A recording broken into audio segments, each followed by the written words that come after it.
Welcome everyone to Metaphysical Astrology Class 6 of 8, June 2nd, 2022. Just a little clerical note. We are going to be on Thursdays now at 3:33 p.m. from now on. And the question's asked, are we only going to do 8 classes? We may do more. We'll take a poll, see if any people want to continue. We did have a 3-week break, so maybe we can go on with some more classes. We are making modifications to the book for revision 2, but that won't be out till August, probably midsummer, probably August, September timeframe, where we're going to be expanding and adding more to what we've learned. Today, we're going to go over luminaries and zodiac in detail. We're going to do some more there. We're trying not to do it all at once. Jumping to Isis sets the clock. We did talk about some of that in class 3, but we're going to talk a little bit more. And then we're going to talk about the river of heaven and the beauty that happened for the last 4 years and what kicked this whole thing off. And we're going to touch on that, show you the proof of the prophecy.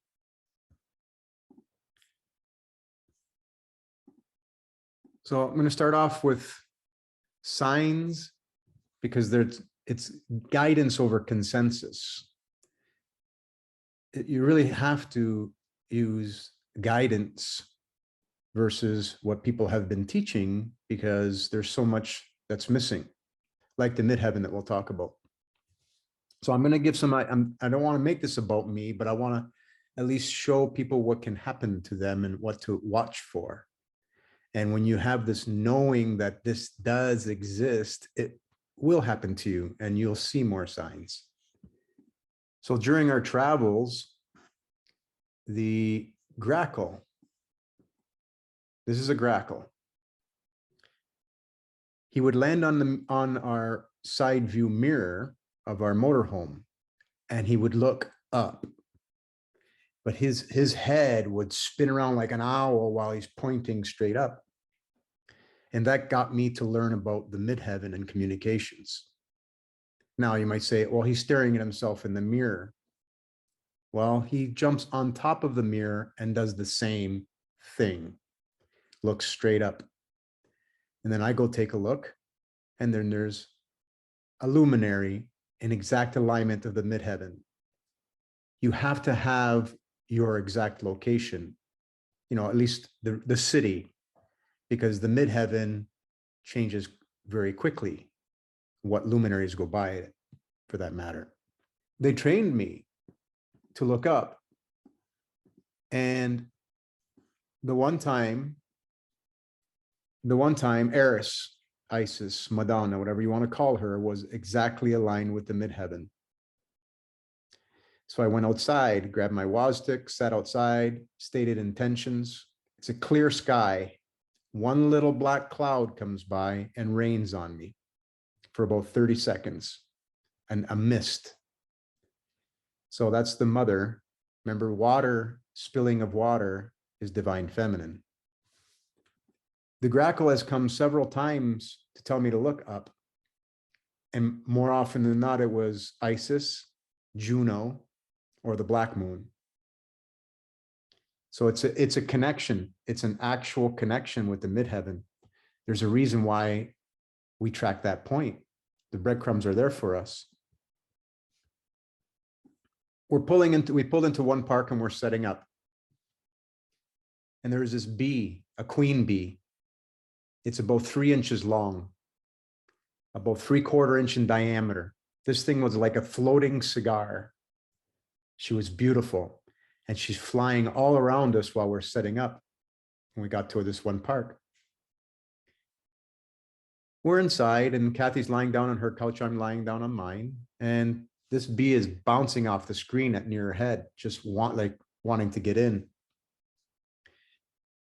We get up, have a bite to eat, around 11:30, and all of a sudden my back kinks on me. I go to lie down on I've never had this happen, so I just go, I gotta stretch this out. So I went on the couch. Kathy goes to go outside, and that bee is right there. And so she closes the door. Next thing you know, that bee is inside our RV. And it's just flying around. I mean, it's big. This queen bee is big, and it wants to give us some kind of sign. So Kathy ran out the door, and I'm just going, what do you want to tell me? So this bee continues to go and land on its back, and it's flopping all over the floor on its back, bzz, bzz, bzz, bzz, bzz, bzz, bzz, bzz, bzz, right beside me. And I go, what are you trying to tell me? So she grabs onto a little table leg, flips over, and I knew right then and there, I just opened up my screen and out she flies out. So this bee went on its back.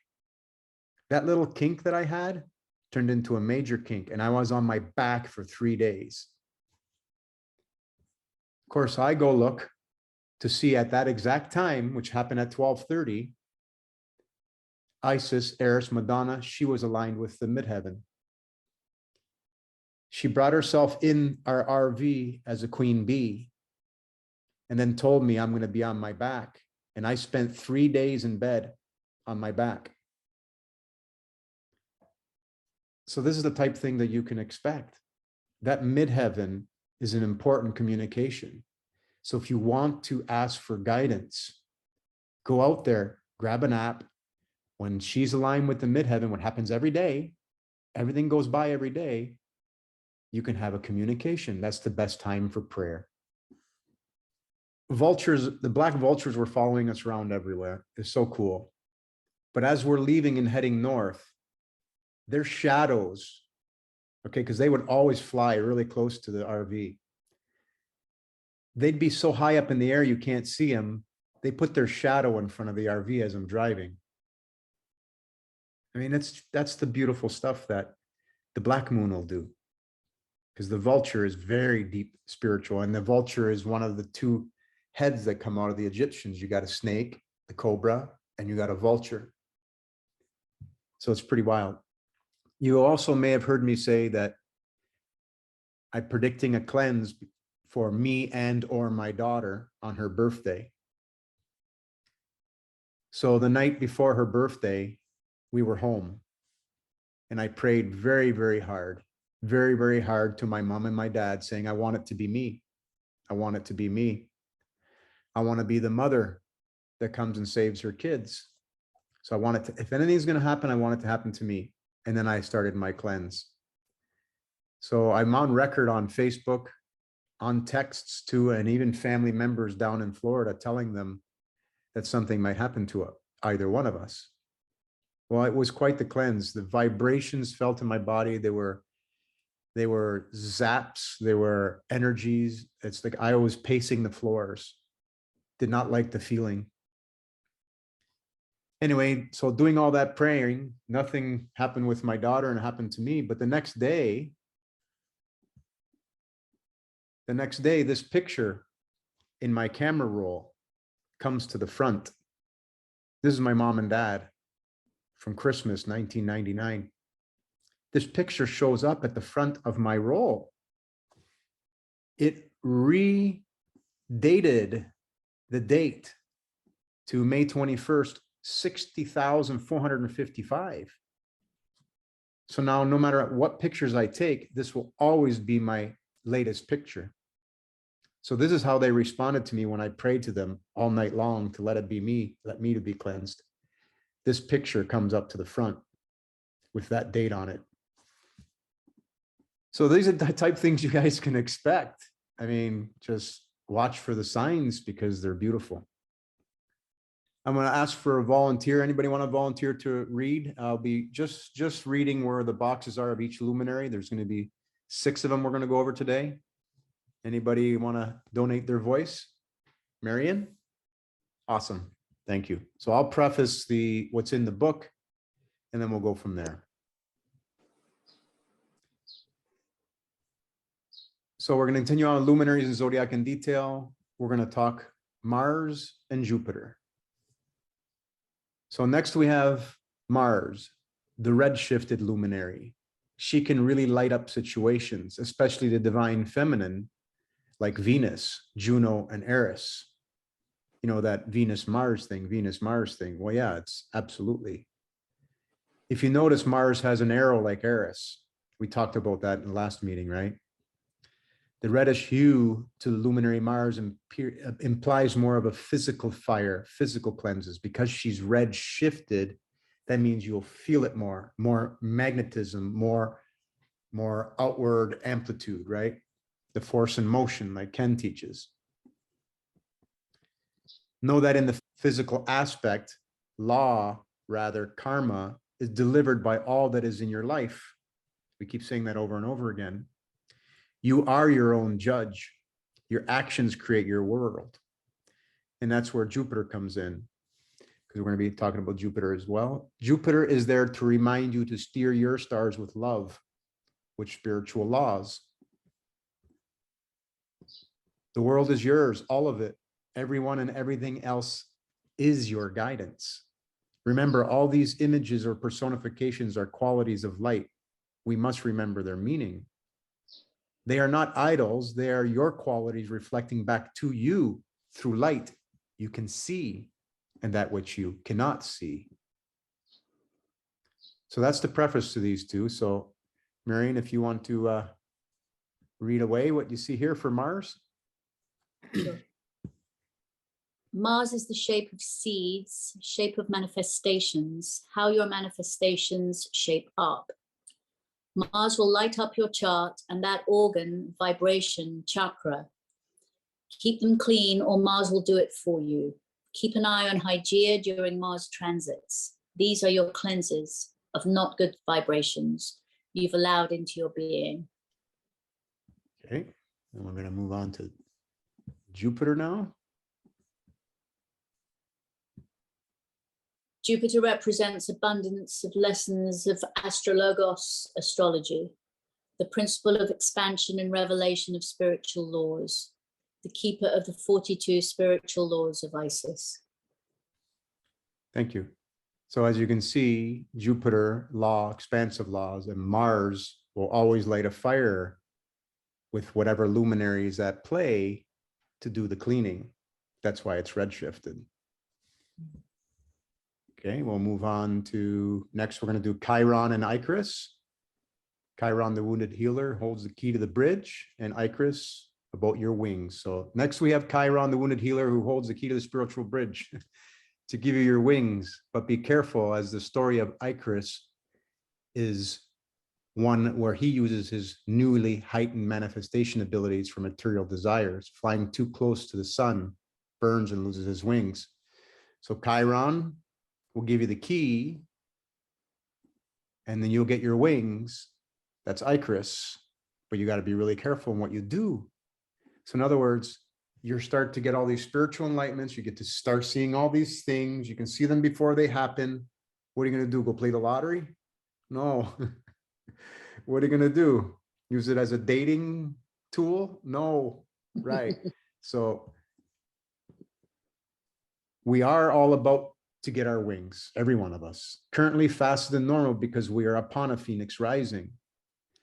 This is a cleanse that is stronger than the past 3 Phoenix rising because of entering into the age of Aquarius.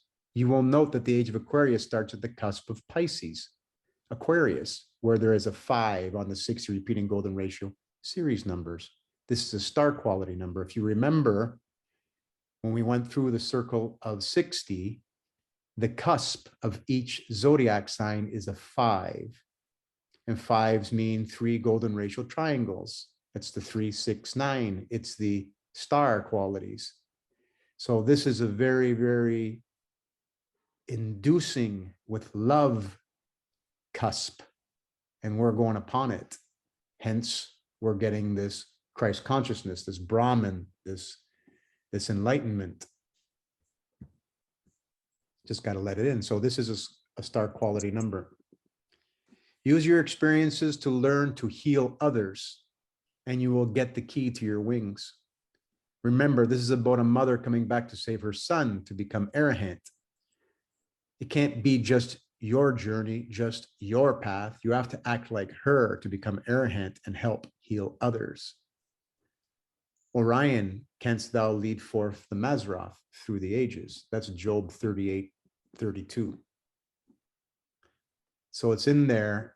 That whole Job section in there is about it talks about God being able to do all these things with, can you loosen the belt on the Pleiades? And I forget the exact wording, but it says, can you change all the things in the stars? Well, no, you can't. That only God can do that. Well, yes, you can, because you are a god. You are a goddess. So those are the things you can do. You can change your stars, your life. So we're gonna, okay, Marion, if you can read on Chiron, what Chiron stands for. Chiron signifies a key to the universe, ether, Arahant. Chiron represents all the classic visible luminaries and the bridge keeper to the not visible by the human eye, i.e. Uranus, Neptune, and Pluto, Eris, Juno, etc. Chiron is known as the wounded healer. Right, you're using love to induce others to heal. Okay, now moving along to Icarus. You can see the wings. Icarus leads you on how to ride on the edge only if you use your wings wisely. If you are not in tune with the luminaries, then Boy Wonder can really make you spin in physical and spiritual circles. The story of the boy who burned his wings flying to, I can't see the last bit. Oh, okay. It's flying too close to the materialistic sun. right. So the story of him burning his wings or burning the wax on his wings and his wings fall off. There's many different stories. We can't become spiritual and hang on to the redshift, the materialism. It just can't be, because now you're becoming manifest. You're losing inertia. You're losing love. So it can't work both ways. It's a perfect system. It's an actual perfect system. Okay, we're going to move on to Lilith and Black Moon, the two misused luminaries. This is a node, which is still an energy, so you can call it a luminary that you can't see. And then Lilith. Lilith is temptation, and Black Moon, deep spiritual signs. Wow, these are different looking. Rightfully so. There is much to know about the beauty behind both. Lilith is about temptations. Are you ready to get your wings? These temptations are only because of your past. No one else is tempting you. So be ready. When you get your wings, you will be able to recollect into the Akashic record, and you must steer away from any image that is no longer part of your vibration. Even in your dreams, if you're tempted, those are tests to see if you can do it. Lilith is part of the story of Perseus and Medusa. So when you go and read between the lines from all this folklore, all this star lore, it's pretty interesting. A misinterpreted story. When you don't overcome the temptations of Lilith, your spiritual snake gets pulled and your physical turns to stone. That's why Medusa has all those snakes. She's going around pulling the snakes, the spiritual snakes, out of the people that are materialistic, out of the Icaruses that don't get it. Perseus represents the one who overcomes temptations, because they show Perseus holding the head of Medusa. He didn't slay Medusa. He's stopped her from taking his spiritual snake, because he gets it. He's enlightened. He's knowledgeable. That's the true story. The Black Moon has been very clear in showing us very deep spiritual moments. You will know as you are drawn to look at your chart, and then a revelation appears, like the midheaven that we talked about. Know that the qualities of Lilith and Black Moon bring you such amazing feelings of love and connection. So when you get those, it's like, that bee just did that. Like when you sit back and just think about the timing and everything that spirit went through just to get that message. So it's the message coming to me so I can give to everyone, so we can tell each other our experiences, so that we can say, hey, she's back. And she is. So then steer your ship well, Arahant. Okay, if you can go with Lilith. Lilith represents the human potential, especially in the female nativity. Lilith is a balance between one being gifted and the incarnation of that gift. She represents the temptress. Lilith is strong-willed, especially in the unsuspecting. In other words, expect the female yin in you, the female energies in all of us to grow. Gives capacity to constructively and lovingly resolve matters. Lilith's home is Scorpio. Right, which makes sense, right? Yeah.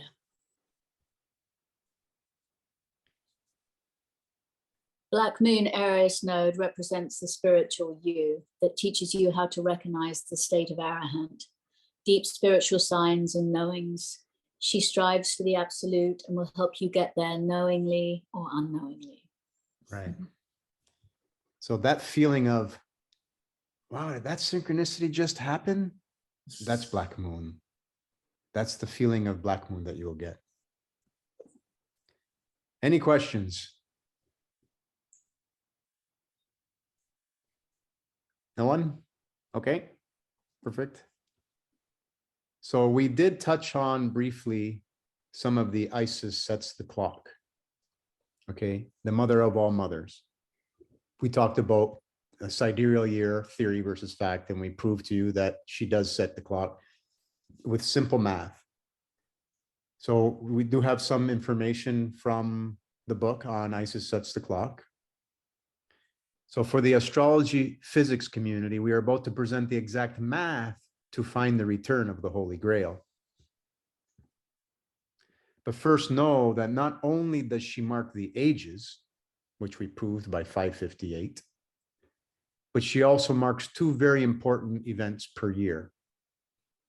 When she goes retrograde around the mid-July, the River Nile floods. So they watch the heliacal rising of Sirius, which rises before the sun, and the River Nile floods. That's the only thing that modern day astrologers know. But they don't realize there is a more significant event that happens, and that is Mother of all mothers, Mother Mary, goes retrograde when the River Nile floods.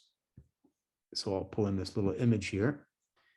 So when she goes retrograde, you can see, I'll blow this up here. Here is a chart of an average discharge of the Nile River and when it floods. And as you can see, mid-July is the peak. And that's when she goes retrograde. The River Nile has the most fertile soil on the earth. This is the mother's period. She's giving birth to everything. Mother Nature.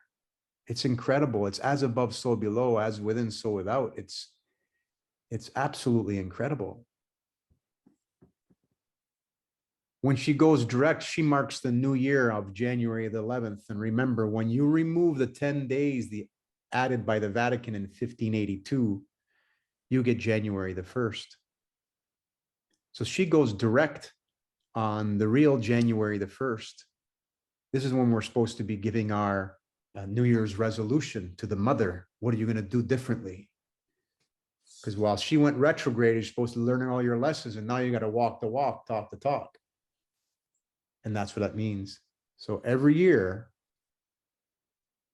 I just threw these over here. You can look at them, but that's when she goes retrograde and direct.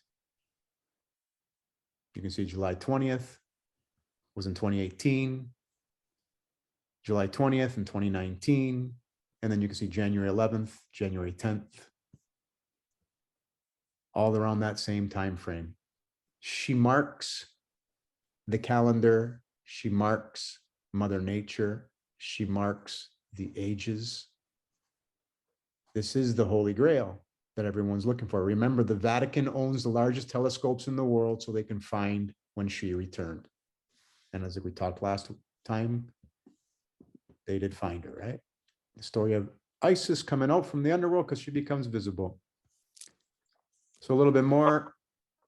The Phoenix Rising astrological prophecy event occurs every 203,813 days using the Julian calendar, which yields the following. Refer to the figure on the next page. And this is the figure we're talking about. Dividing 203,813 by 558 yields the sidereal year of 365 0.25267. And that's what we talked about in class 3. Dividing 558 by 19, which is a divisible of 203,813, yields a spiral cycle of 18.6. Dividing 19 by the 254 sidereal months times the sidereal year yields the lunar sidereal month of 27.32 days. They all tie, the moon, the sun, and the north and south node all tie in with the mother's cycle. It's undeniable. All these numbers now make perfect the numbers and the theories that they have, some closer than others. In the next edition, we will be talking about, but I want to mention them here and I'll add some pictures there. Each Phoenix rising has a place marker on the Zodiac. So that's where the events happen. The reason why I want to bring this up as well is because we got to start talking about Revelation, what happens in the rest of that book of Revelation, because things are going to happen. And what's going to happen? Not sure, but we got to just be prepared. And we got to put our predictions out there so people know that it wasn't man. This is spirit doing this, waking us up. So the Great Sphinx lies on the second Phoenix rising of 349 AD on longitude 30E. That's called the meridian. 30E is the meridian of Alexandria. Meridian is Mary Deal, the mother and the god. So the Great Sphinx is set on that exact location. The surprise that we got when we seen that was impeccable. And we know from Abdel Hakim Mawiyan that the Sphinx always had a woman's head. And that Sphinx marks a Phoenix rising location. They spent all that effort to create those great big pyramids that have much meaning. But the Sphinx lies on a line of a Phoenix rising, so we can do this math, so we can relearn it. So this is something I won't go into detail. I will do a separate video just on this. Venus's cycle fits in here beautifully as well. So we'll be showing that separately. We'll be going over it in detail in a video instead of getting onto it here, because not everybody wants to know this. You just know that the mother, as long as you know that the mother sets a cycle, that's all you need to know. She makes a river Nile flood. I mean, come on. The most fertile land on earth. Any questions? I have a question. I wanted to ask, how does the 10 added days work in the calendar? Like if there are 10 days added to the calendar, how does that, like, how do we make sense of all the other calendars that came in after they added the initial 10 days? Right, it's an awesome question. I don't use the Gregorian calendar. I use the Julian. The Julian calendar has always been counting the number of days. So that it's very accurate. So when I started doing all the different Phoenix risings, and they're all lining up at 203, 813, and then all of a sudden the last one won't. It comes out to be out in this, first it was 2022, which is why they stopped talking about COVID. Whatever astrologer they use thinks it's over in 2022. It's not. That's why they're coming out with another virus, right? Because people are still cleansing. They made a mistake. Their astrologers made a mistake. You got to use a Julian calendar is basically the answer, Carlos. The Gregorian calendar is out of whack, intentionally or not. They're trying to keep lining up Easter every year. But you're not supposed to line up Easter every year. It happens only once every 558 years. An a rising in the east that happens. I see. Right. So yeah, you just disregard it. It's funny because last night Dave Carlson sent me, there's a 1752 where the UK, they said that they lost 10 or 11 days, but I think that fight was either they were trying to get it back or they're the last one to move over to the Gregorian calendars. But if you go look on NASA's page, their ephemeris, the JPL, you'll see the 10 missing in 1582, but you don't see any missing in 1582, and you won't see any missing in 1752. So the only ones that we know that are there are the 1582, but regardless, you can eliminate all those by just sticking with Julian. And there's this professor in the Netherlands that made this amazing app. It's on a website and allows you to scroll through. And that's what I use to do all the different Phoenix risings and see them exactly align with Revelation 12:1, right? Woman clothed with the sun, with the north node, the moon at her feet. And every time 230,813 days, but it shifts slightly, right? Because don't forget, we still precess. So that there's an even slower clock outside of Mama's clock, right? So there's another level of a Mama out there, I guess. So that's the answer. I hope that is satisfactory, Carlos. But Julian calendar. Well, I have to get more into the Julian calendar to really understand, but it clarifies a bit. Okay. So we're going to talk a little bit about the river of heaven that's in the book. And then I want to show you how that relates to this important event that we're on, the kickoff of the 40 months of fasting before the true Easter in April 15th, 2023. You've all heard of the Milky Way, right? Where most of the stars stretch across the sky in a beautiful white band. Well, this is also called the galactic center. It is really the river of heaven. If you watch Ken Wheeler's videos, that's a dielectric inertial plane in the sky where all our spirits hang out, our higher selves, whatever you want to call it, our light.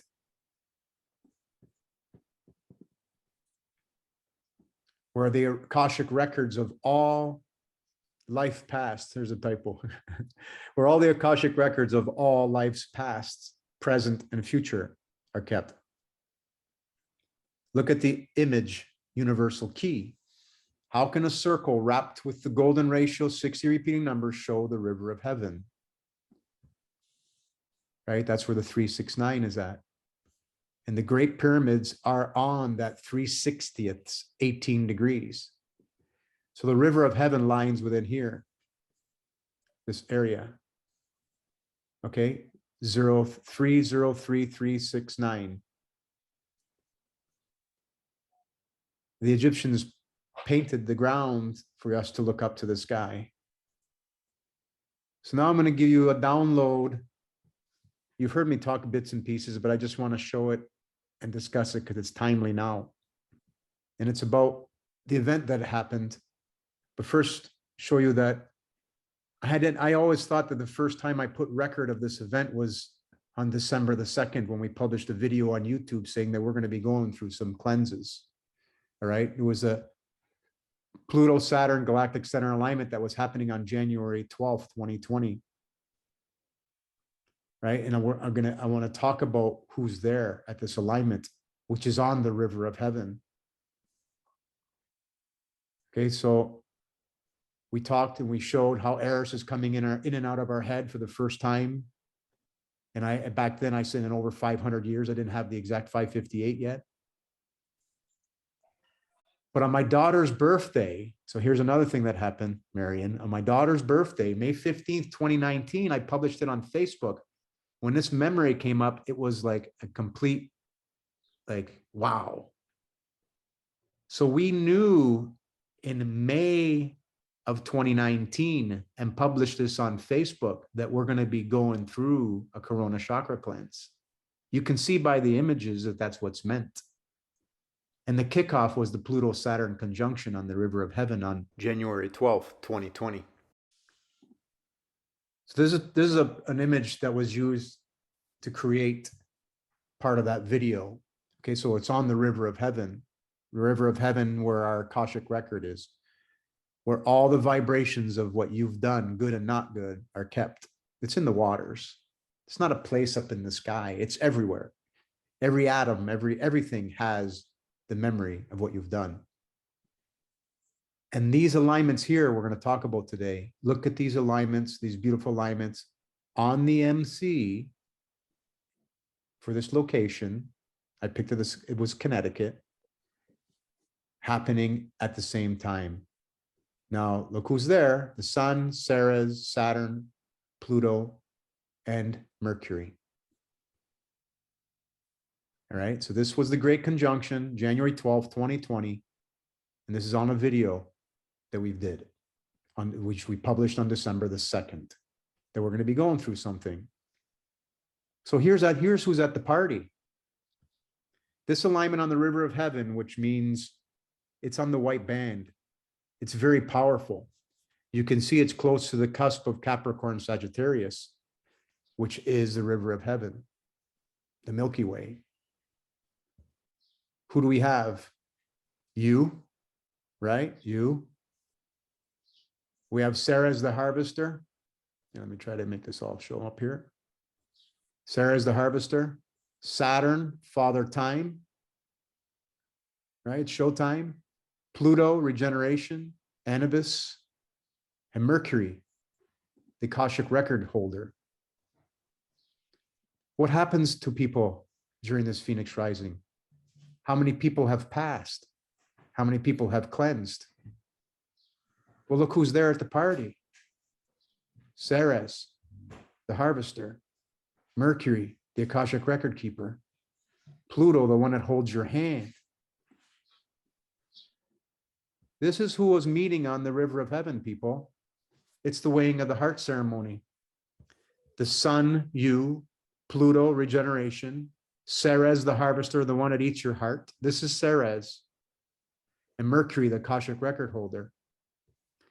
They all met on January 12th, 2020, that kicked off this 7 scorpions of Isis, this cleansing process for us to start lifting the veil.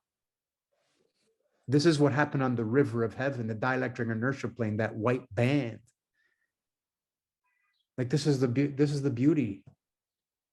And this was all predicted ahead of time before our brothers and sisters who've lost their way and think they can control this realm. I don't know what they're thinking, but Spirit's got their reins anyway. So it's all part of this Piscean age experience that we're coming out of right now. That's all I had for today. Any questions?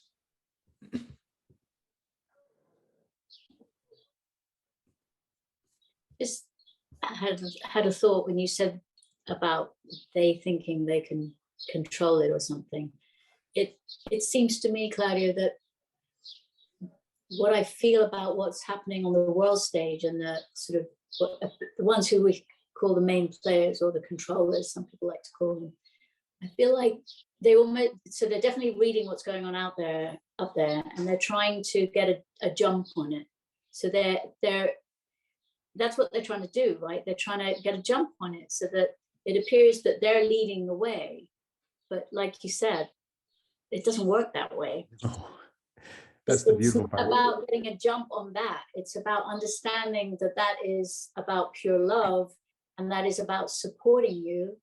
There, it's like that's your supporting system, and it's not about control. Is that right? Am I 100%? Okay. Whose world is it? Right. It's yours. It's your world. That's it.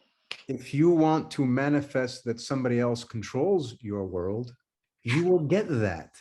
That's it. But we're upon a Phoenix rising that gets us to realize, have the revelation that we are in charge of our atom, our field that's around us.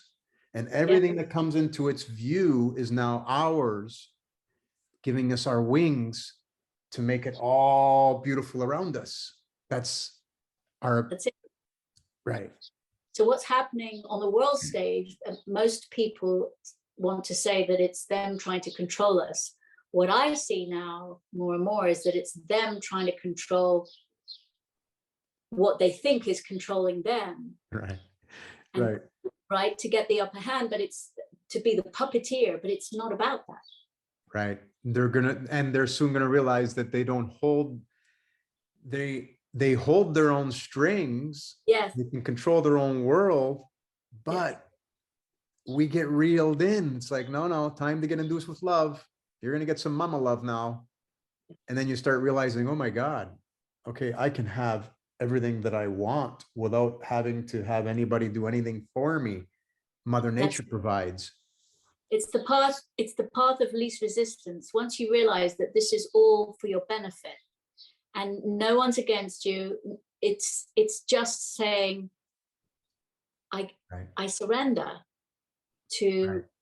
I The surrender divine to my feminine. heart, to the divine feminine, to love. Right. Surrender to it, because there's nothing greater. Right. Exactly. And that's what it is. Yep. And then everything that still comes into our view is meant for you and only Yeah. you. And how are you going to have a heart as light as a feather? Remember, the whole cast was there. Yes. As I knew there was something there special because I've looked at it before, but until I just because I didn't know Ceres was the crocodile. Right. Right. And so now that's there. So that whole cast was there. And that's why people are exiting, because they got to come back and try again. They're infinite. It's beautiful. Or also they're exiting, Claudio, to have a different perspective.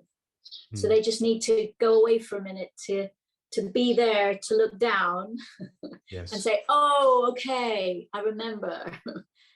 Just a little break to get a better perspective, because we can lose our perspective, can't we? Yes. So if we can get our perspective correct while we're here in the avatar, where we have the force, the power, that's the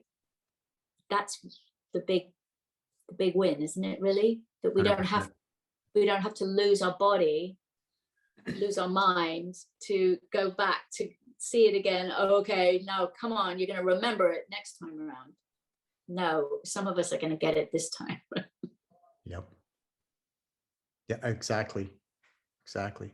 You just made me think of something, because when we come back, so we shipped my daughter a few days, about a week before, I sent her a Madonna and a child pendant. No chain, just the pendant, right? Mm-hmm. And I can't remember the manufacturer of it, but it comes in a nice box, blah, blah, blah. So it's wrapped, and I said, okay, have the kids there. So she's got her son and then 2 stepdaughters there. Well, the one stepdaughter is only 3. Okay. And while the 2 kids are fighting over who's going to open up this little box, the little one has this plastic chain around her neck with a medallion. And she comes up and goes like this and sticks it in my daughter's face. She's pointing it to her, and I go, Alyssa, look what she's doing. Alyssa, look what she's doing. She goes, oh, I guess, well, she just spoiled the surprise. I goes, yeah, I know, but how does she know? She kind of went, and it finally clicked with her, right? So we come back, like you said, for a different experience, but we come back with a knowing. And now so more that they're being born closer and closer to the cusp of Aquarius. With Eris being in Aries, they have more enlightenment. Their veil is already up, and it's our job to keep it up. Hence the new schooling system we have to create. How many friends and clients of mine who are saying, I don't know what's wrong with my kids. They're not interested in working for a bank or making money. I think they just want to live off our money. But literally they're saying, I don't want to do it, Mom. They're dropping out of college. They're not pursuing. They're like, literally, and they're saying, give me the money or not, I don't really care, but I'm living my life now. Some of them aren't, but a lot of them are just saying, we're just not going to do it anymore. Right. And like, so many people are going through experiences, and they reach out, and I say, it's a timeout. Don't worry about it. Yeah. It's a materialistic timeout. Just go with the flow. We're supposed to go inward. We're supposed to reflect. It's easy for me to say, as I'm retired, although I don't have a pension, we're okay asset wise, and we're able to function. So it's not even a question for us, but for other people that can't. It's like, well, you were wealthy in a previous age. Like you can't. But you can't. Ask for guidance. Look up at the sky. Grab an app. When the mother of all mothers is up there, Mars, whoever it is that you want to help with, when it's aligned with the midheaven, pray, pray, pray, pray. Talk to like you're talking to yourself. I pictured Isis and Osiris when I was talking to my mom and dad, because they're back with spirit. They're back with the masculine, right? But the feminine. But the masculine can't be very masculine anymore because he's not here, right? So, right. It's a beautiful thing. It really is. So you can ask for guidance, and just whatever shows up on your front porch is your guidance. I have a question for everybody in the meeting. Did anybody experience or know someone that experienced this monkeypox thing they're talking about? Not me. I heard, Carlos, that the symptoms are shingles, and that it's just another way of calling it something else, but Right. it's shingles. Right. That's what Right. And which is funny because in a couple of Q classes, we're going to talk about shingles and how to look for it. And I thought the same thing, Carlos. I thought the same thing that Marion said. If it's a pox, means it's got to have something to do with. chickenpox. It's going to have to do with Juno. Juno, of course. Right. Because I had kind of a like a shingles type of. I told you about it. It was the third weekend I went to the convoy. And I told you on Saturday night of that third weekend, I had this like, I started like having difficulty breathing, and I was coughing. I felt like there was something, and my skin started like reacting. It felt like an allergic reaction to a beer that I was sharing with my girlfriend, but it was like all over me, and it kind of resembled this like small monkeypox that they're doing. And then I start reading up on, people that may have been going through it, and some of them were like done in less than 24 hours of it. So it's just like, oh, I guess it was just like another small cleansing for me to go through, in a sense. Cool. I can't remember if you told me that one. If you remember date and time, send it to me. I want to take a look. Is that you? Yeah, you could be one of the first ones to get this. Yeah, it's February 12th of this year. And when you talked about January, it was a January 12th for the Corona cleanse, the meeting that you talked about. Is it January 12th? January 12th, 2020 was the great Yeah. conjunction. January 13 is when I cleansed my Corona. Is when I had like what everyone is calling COVID. Like I had that on January 13th. So it may have started at the 12th, but 13th is where I really felt it. So cool.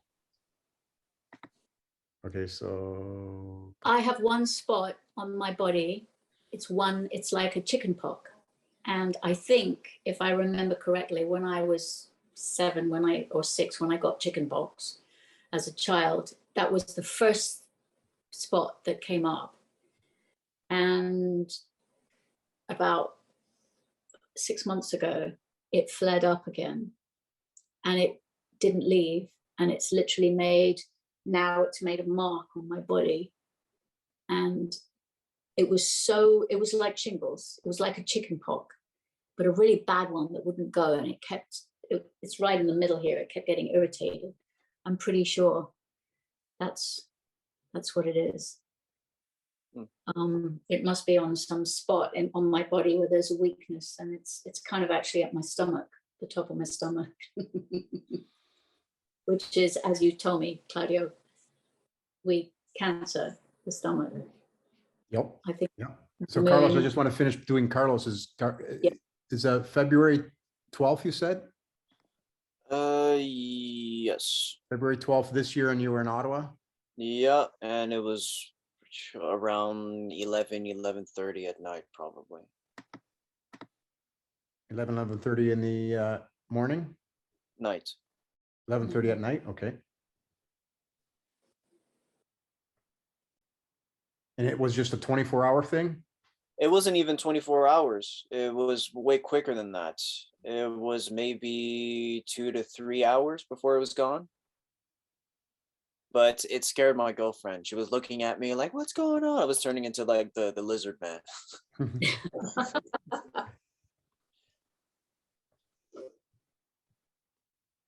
But actually, I remember I told you about it, and it said, I don't remember what luminaries you saw or what alignment you saw, but I remember you telling me that I remember telling you actually that I was with my stepfather and he was one of the ones that was very resistant to, look Yes. inward and look at like the, what's really going on and kind of like believing the narrative. And I saw him do a complete 180 with the convoy and like really embracing love and embracing truth and well, starting to at least. I remember And that conversation. I remember telling you that like I gained a lot of compassion at Yes. the convoy, and that very night, like it was like directly with him because not only did we get an Airbnb with my mom and stepfather, but we spent the most time together at the convoy during that weekend, and it started on that Saturday, and it's like perspective change. So watch this now, okay? And I'll add it with your permission. You can text me later, yes or no. Juno, okay, was exactly in golden ratio aspect, exactly at 11:46 p.m. aligned with Chiron, the wounded healer. Okay, that's what's just happening There in you the go. sky. So Juno with your natal Chiron, the wounded healer. So what that means is this is a sign for you to share with people. Oh, by the way, I had a 3-hour frickin' monkeypox and it's in my chart. That is what helps give you the key because now you are inducing others with truth. And the truth is what sets us free. So share that because it is black and white. So Can you beautiful. send me a screenshot? Absolutely. Cool. 100%. Nice. You can share whatever. I'm cool. Okay. This is how it works. And that's not even looking at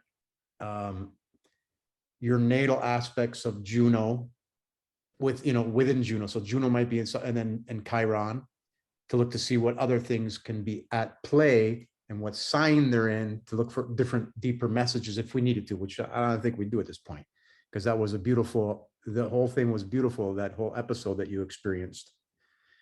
And Juno goes, here's your reward. Remember, that's Glenda, the White Witch, right? Juno.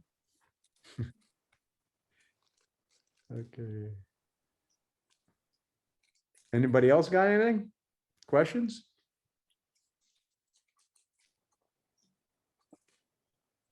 It's a great time to be alive. I keep telling people, you're missing the greatest reality show not on TV. It's your own script. Live I it. think that's a big problem for most people is that we're not taught to believe in ourselves. We're not taught to trust ourselves. We're not, from cradle to grave, we're told that we need to go to school, we need to learn from everybody, that there's always someone better than us, and we're not worthy, and it's these young people coming in now are just like, they're not even listening to that rhetoric, so that's why they don't care anymore. Yeah, they tune it out much more easily. I love Tune it out. Yeah, they do, because they But and the it's signs- the old guard. It's the like people who are still sticking, like still holding on to the Piscean age so much, that are complaining and saying like nobody wants to work anymore. Everyone's lazy. It's Right. Like, it's not They're because not. laziness. They're not lazy. Mother Nature's supposed to provide. That's it. Right. So We're here to do other things. right. We're here So to they're all going to start seeing numbers. They're Yeah. all going to start feeling synchronicities, right? The milk bottle thing, like the one guy, he's gone down the rabbit hole. So he's working on achieving his own enlightenment, and it's just, it'll escape no one. And that's the beautiful part. Our job, because we're in the know, we're in this now, is to help those. Like I went down my buddy's house, best friend, whatever. And then another guy, the great friends, I saw him and his wife watering the garden with their back to me. So I didn't go over because I say, no, it's not time yet. So I'm riding my bike back home. This is about 4 days ago. and she's on the phone right there at the fence. So I stop. Hi, Daniela. She goes, oh my God. She just hangs up the phone, right? Just hangs up the phone, whoever she was with. I got to call you back, right? Well, here's the way I tell them what's going on. I said, you know, Alice, she worked in the, Alice, a friend, a mutual friend, as she worked in the emergency room in Brantford. Yeah. Or Brampton, sorry. So, you know that, ever hear her talk about what happens on a full moon? Yes. Well, every 558 years, there's a bad moon rising from hell that comes. All right. And it cleanses everybody. And then he's getting into the black, my buddy, then he brings up Black Plague. And when you relate it to the moon and don't say the words astrology and don't say any of those words, you can grab the audience. So our job is to know the target audience, to be able to just share truth with them in a very, very light way. Their soul wants to hear it.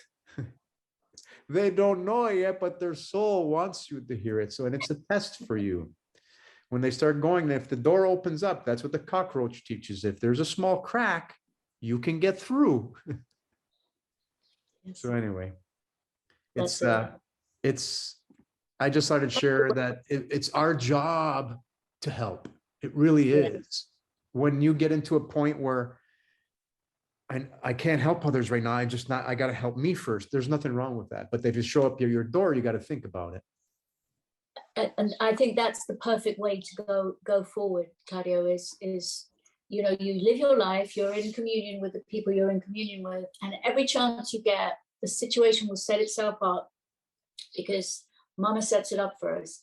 And then you can come out with something in the right moment, or make them notice an incredible synchronicity. And that's what happens with me a lot with my friends. You know, we're hanging out kind of at the gallery chatting, and something will happen that's like an obvious synchronicity. And I'll say, well, there you go. And they're like, oh my God, yeah, wow. And that's as much as they can take. You know, they're all afraid of the coof, as Ken Toll calls it. And you know, they can't wait to put the masks on if it's their advice to do it and all. But I'm like, then something happens. I'm like, well, there you go. You know, and we kind of smile. And as Mimsy's cleansing. as she's cleaning herself, you know, and that's the way to do it. And little by little, you start to see a glint in someone's eyes. You know that they're starting to go, wow, yeah, you know, maybe there is more to this than more, you know, and so it's a beautiful thing. We have the ability, as we continue to lift our own veil, to be comfortable in our skin, to know truth, to take any person by the hand and see how far they want to walk. I'm just going to read this. So this is from Melissa. I find it crazy how the younger generations like to wear their zodiac sign like a badge of honor, but don't understand the truth of it all, right? And don't really want to hear other perspectives, just the mainstream babble, LOL. Yeah, it's true, Melissa. But their spirit and their soul wants them to know it. Yes. But then the ego just says, no, I already know it all and I don't need to know anymore. And whatever I heard is all I need to know. And yeah, so, but that's okay. We got to love them and know that when we see somebody like that, we got to say, watch out for that bad moon rising. Just say something that grabs their attention. So that's where we got to, like, I'm not a salesperson. I'm not good at that, but I'm constantly thinking about how to reach out and grab somebody and grab their soul and induce them. What helps me a lot to get the message over without, you know, upsetting anyone or sounding, you know, like a know-it-all or whatever, is just to try to use humor as much as possible. You know, whenever the situation arises with a synchronicity, I'll make something humorous out of it, you know, and that works well, even with the hardest nut to crack. You know, if you make a joke out of it, if you them. Love. Did you find that, Carlos, too?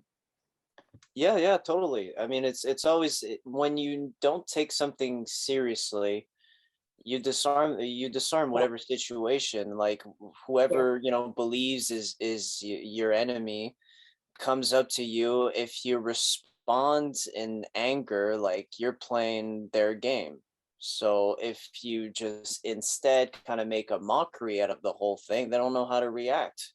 They've never been trained, to know how to react to such things. I'm thinking, mostly like police officers or, people Right. in position of authority. When you don't take their authority seriously, it's like, well, I thought I had authority. It's like, really?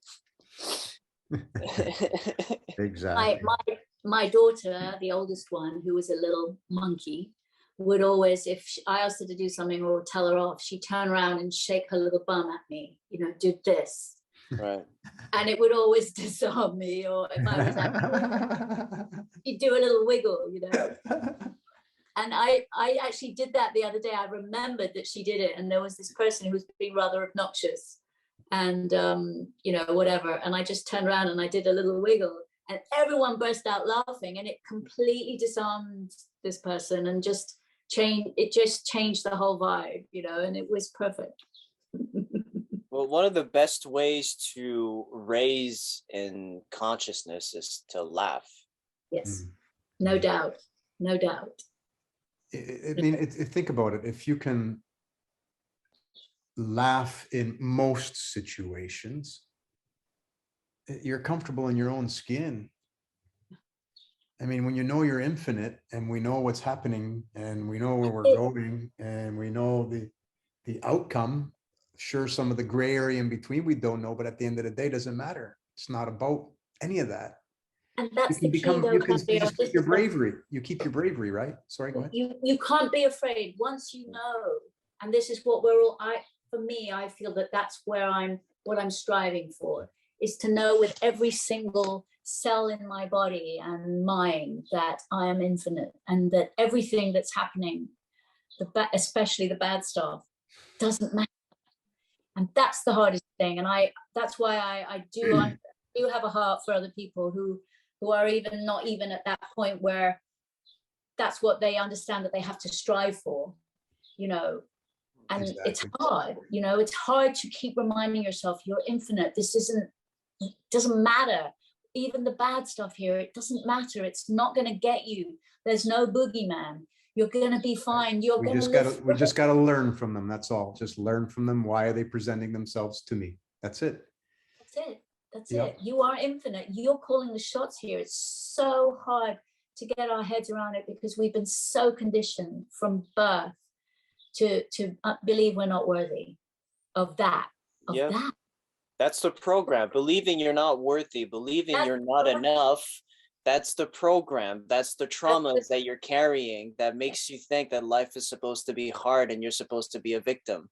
And it's finite. And if you don't, make $1 million in this life and own 20 houses and, get the perfect partner, you've failed. That's the program. And it's so, so difficult to step away from that. So difficult to step away. I started telling myself that I'm not my thoughts. It was very powerful for me when actually you weren't there yesterday, but for the Metaphysics in the Bible group, I told the group that I started getting into this UFC fighter who's very much into the whole consciousness thing and, separating your thoughts from yourself and watching your thoughts and reminding yourself that you're not your thoughts. And ever since I started reminding myself that more and more, it's like a cheat code. So like every single time I'm frustrated or angry, I can watch it and see where it comes from because I know that's not me. Oh, that comes from my dad, or that comes from here. And so like I can automatically disassociate myself. And it's funny because I think it was PK who had a concern about maybe feeling disassociative. And actually, I feel more connected to myself, once I started developing that mentality, because I feel like I know who I really am once I let go of that baggage, because that's what those thoughts really are. They're just baggage. They're vibrations. They're floating around in the ether. Exactly. They come and they go, woo, it's the ego playing with you, and you go, see ya. It's gone now. And the minute you're in fear, right? The minute you're in that state of fear, that's the moment all those thoughts come flooding in from the ether, and you're not worthy. You've failed. It's all doom and gloom. And so I really have compassion for people who aren't even aware of what we're talking about right now. They haven't even made that first step, but the potential's there. And I truly, truly believe that if you go gently and you find the humor in it, but you keep nudging that, guys, what are you worried about? You're eternal. You are not this mind. You are not this body. Every now and then, I try to inject it because I need to remind myself as well. Yeah, we use others to remind ourselves. That's really funny. Yeah. You have to say it out there in the world, in the ether, to remind yourself, because we drown. I drown every day. I forget. I have to remember every day. I mean, this is a very powerful simulation. So yeah, it's designed for us to forget that. And somebody put it beautifully. They said, it's so perfect. It's so perfect, but it's not quite exact. It's not it's not perfect. It's almost perfect. And the way we perfect it is to wake up to it, to the fact that that's what it is, that we are perceiving ourselves from the wrong angle, that we are the angel. We are the angle. We don't need to take a different viewpoint or go back up there to see again. We are it.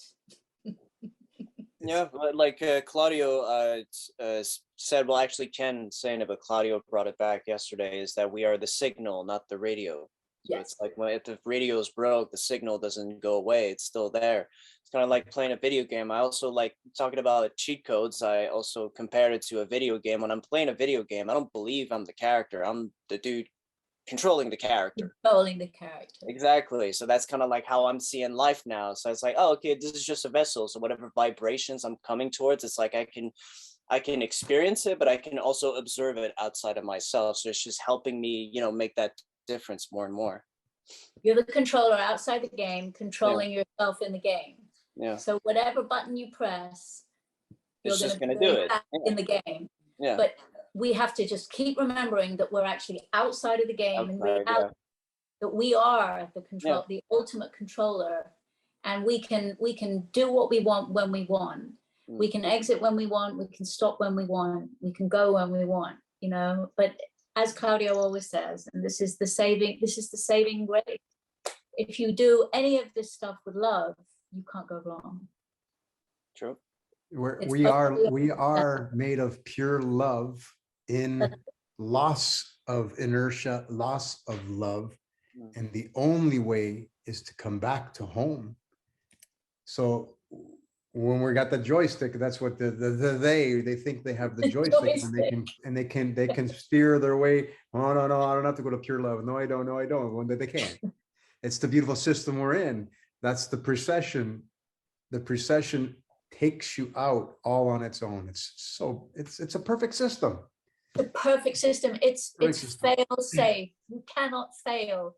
You just have to either spend a long time in it, or you can. But when the moment is there, it will be there, and we're each one of us coming to it in our own time, in our own way, and that is beautiful too. Yes. And we have to remember that the Piscean age is by design a lack of love for us to experience that. Can't be any other way.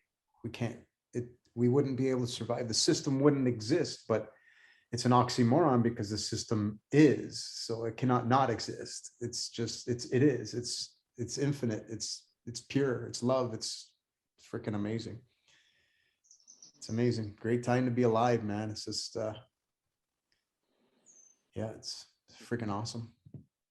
Last weekend we went to, I don't know what you call those in English, but it's like where you go from like tree to tree. It's like you hang yourself on these wires and you zip line. Well, no, it's there's some zip lining too, but you actually have to like go across like certain like whether you have to pull yourself, you have to use a rope, or like there's like these games that are in between for you to go from. It's like challenges, and it was a pretty damn good challenge. It was way more challenging than I thought it was going to be. I thought it was going to be boring. When my girlfriend brought me there, I'm like, "Ugh, I don't want to be here." And then once I saw like, oh, okay, this works my body, and this is like challenging me, I'm like, cool, all right, so I'm into it. And I always used to be very much afraid of heights, and I was always very ashamed to admit that to myself. And so that fear came back when I was looking down, like up in the trees, and we were pretty high. And then I just reminded myself, oh wait, I'm not my thoughts again. I'm not this fear. I'm not that. So it's like, I'm already here. I already decided to be here and to do it. So I guess I'll just do it. So then it's just like it went away and I did it fine and there was no issue. And it's like I vanquished that fear. What was left of that fear, you know? Nice. You vanquished it. You pulled the sword from the stone. Yeah, Awesome. I feel like storytellers Perseus. are going to make a big comeback. Storytellers are going to be like, they're going to be very powerful guides in the age of Aquarius, because that's how it's easier for us to understand things when we identify with things that is outside of us. You know, like I told Claudio, like the reason why I love writing and making movies is because it's the easiest way to have a conversation with yourself. Yes, it is. It truly is. It truly is. Right. I How can't wait. often do you listen to the words that you just told somebody? Because More often we're talking to ourselves. Yeah, yeah. I know. I say that to everyone, especially when it comes to arguing. When I tell my everyone who's trying to argue with me or trying to argue like obsessively trying to argue about something, and it's like, you're just like screaming at a wall. Because even if you don't believe that this is like a simulation and you're actually using these projection that you call people to talk to yourself, in the end, whenever you're arguing with someone and they're arguing with you, it's like you're both going to hold on to your point of view. You're not having a conversation. So how do you make something understand to yourself? It's like you make them see, you show them, or you talk to yourself. But by screaming at yourself, by belittling yourself, or whatever it is, like whenever you do it to yourself, whenever your parents used to do it to you, it would never work, Kids, and this is something that is an ex-prisoner who's now a professional trainer. He's a nutrition diet. I don't know what you call those, but like he's like someone you hire to like train you and like do your diet and like nutrition and all that. Mm-hmm. He was saying kids always fail to listen to you talking to the parents, but they never fail to emulate you. Yes, that's it. That's it. And that's what it is. It's like when you're arguing with someone, you're emulating what your parents or whatever adult or whoever you looked up to growing up did to you. Right. It never worked. You're still at the same place. You're still holding on to the same baggage, You're Exactly. That's why you have to show by example. You live it, you breathe it. If you want your child to be free, mm-hmm. and have joy, you have to be free and have joy. Yeah. You have to show them what it looks like. If you don't, they'll not get it. They'll have to wait, mm-hmm. and learn it from someone else. Exactly. I heard somebody say something very beautiful. If the mother or the father has denied you something that is very intrinsic and necessary for your development, you have to learn it from another mother or another father. Mm. So you have to wait for that opportunity to come again. Mm. So as a parent or as an auntie or an uncle or just anyone who has the good fortune to be around a little beautiful new soul, inspire them, be crazy, be whimsical, be magical, be silly, let them see that it's okay to be that way, Yeah, I agree. You always lead by example. That's what leaders do. A boss will tell you, do as I say, not that's it. It's like, oh my God. But a leader is going to show you how it is, because a real leader wants more leaders. Yeah. I mean, my parents would even say that. Don't do as I do as I say. And I'm looking at them going, you're full of shit. That doesn't work. Well, peeps, it's 5 o'clock on the nose. We'll keep it on schedule. So this way we enjoy meeting and coming out and hanging out.